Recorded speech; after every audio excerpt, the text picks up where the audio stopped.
ہم اس ملک میں جنگوں کے متحمل نہیں ہیں۔ ذرا سوچو خدا کے لیے، حکمرانوں ذرا سوچو۔ سن 1950 سے لے کر امریکی قرضے لے لے کر تم نے آج تک صرف ان کے قرضوں پر اپنی زندگی گزاری۔ آج تمہارا حشر کیا ہے؟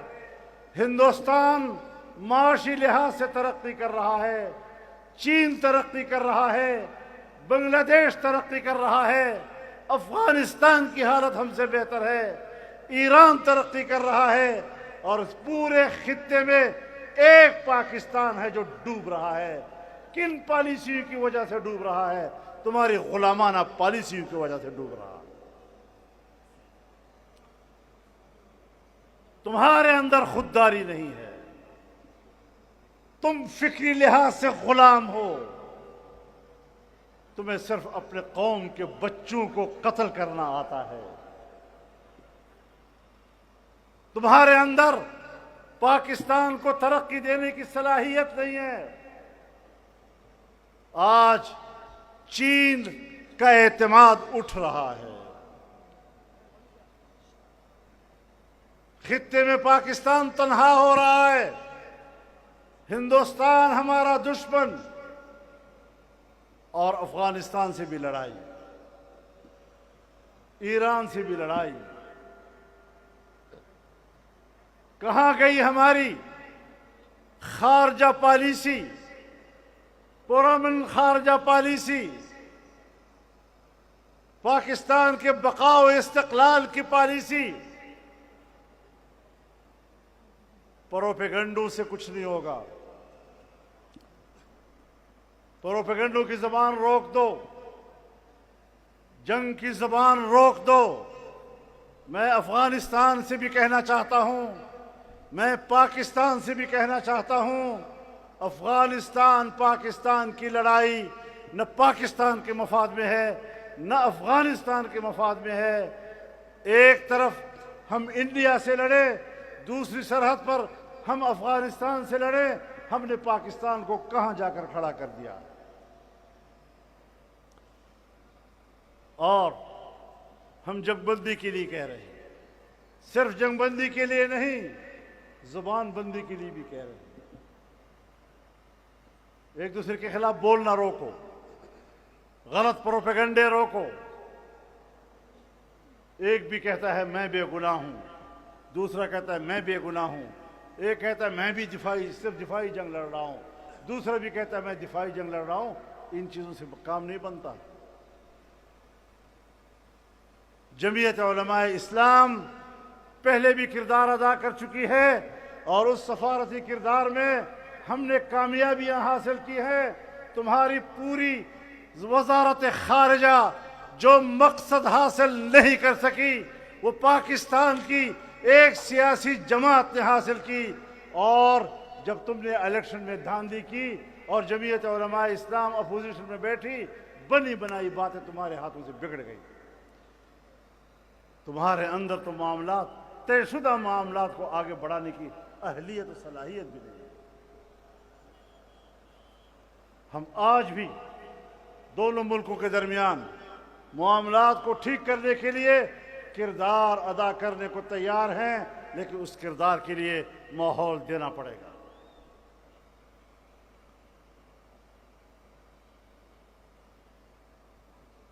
دنیا چاہتی ہے، امریکہ چاہتا ہے، مغرب چاہتا ہے کہ افغانستان میں اسلام کیوں آیا، امارت اسلامیہ کیوں قائم ہوئی۔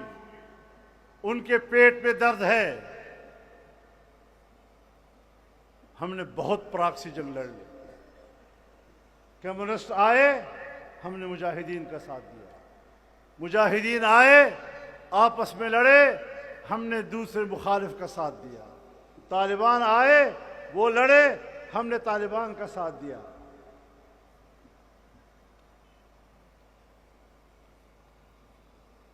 طالبان کے خلاف ہم نے کرزئی کا ساتھ دیا۔ ہم نے اڈے دیے، امریکہ کو اڈے دیے، جہاز اڑائے، اب ہماری فضاؤں سے گزرے، اور افغانستان پر بمباری کرتے رہے۔ آج کہتے ہیں افغانستان پر قابض حکومت۔ کیوں بھائی قابض؟ کہتے جنگ کر کے آئے ہیں، عوام کے منتخب نہیں ہیں۔ تو میں نے کہا ملا عمر بھی تو جنگ کر کے آیا تھا، وہ بھی تو عوام کے انتخاب سے نہیں آیا تھا۔ تو آپ نے سرکاری طور پر ان کو تسلیم کیا یا نہیں؟ آپ نے ان کو وہاں سفارت خانہ لیا وہاں، اور یہاں ان کو سفارت خانہ دیا۔ آپ نے دونوں ملکوں کے تعلقات کو سفارت خانے کے اعلیٰ معیار پہ قائم کیا۔ آج کیا ہو گیا ہے؟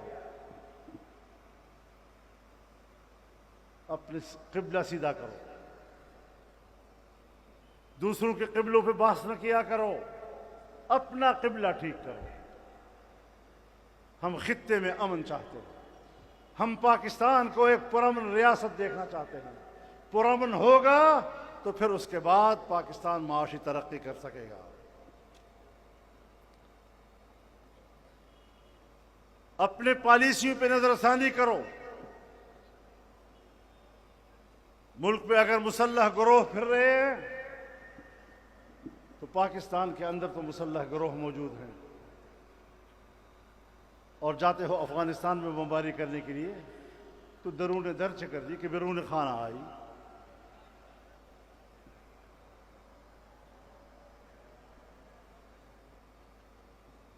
تو نئی نئی باتیں بنانا اور معصوم بن کر جنگ کے لیے جواز فراہم کرنا، اب وہ وقت گزر چکا ہے۔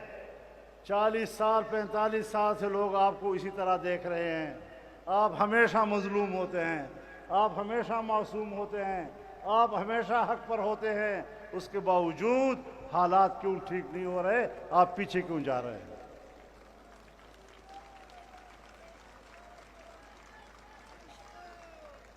اپنی پالیسیوں پہ نظر ثانی کرو، بیٹھو دوبارہ۔ اور میں اپنے حکمرانوں سے بھی کہنا چاہتا ہوں کہ دوسروں کا گلہ نہ کیا کرو، ذرا تھوڑا جیاں اپنے منجے دے تھلے اپنا ڈانگ بھی پھیرو ذرا، کہیں تمہارے اندر گھس بیٹھیے وہ ایسے حالات تو نہیں پیدا کر رہے۔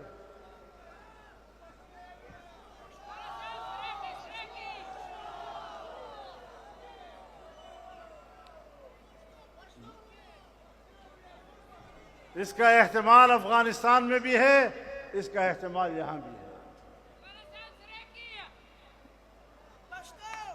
التهم خلق شتا چې افغانستان په جنگ اړول غواړي، او په پاکستان کې هم خلق شتا چې پاکستان په جنگ اړول غواړي، او کا پاکستان او افغانستان کې نوي په امریکې او په یورپ کې خو خامخا شتا چې دا غواړي چې جنگ بیا جوړ کړي۔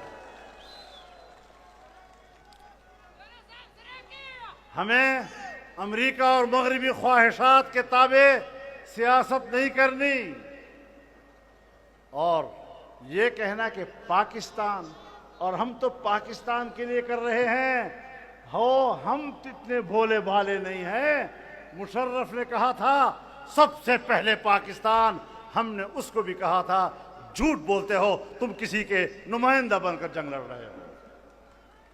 اگر میں مشرف کے اس موقف کے خلاف علل اعلان میدان میں آ سکتا ہوں تو آج بھی میں میدان عمل میں سچی بات کر سکتا ہوں۔ ہم مروب ہونے والے لوگ نہیں ہیں، ہم دباؤ میں آ کر بات کرنے والے نہیں ہیں۔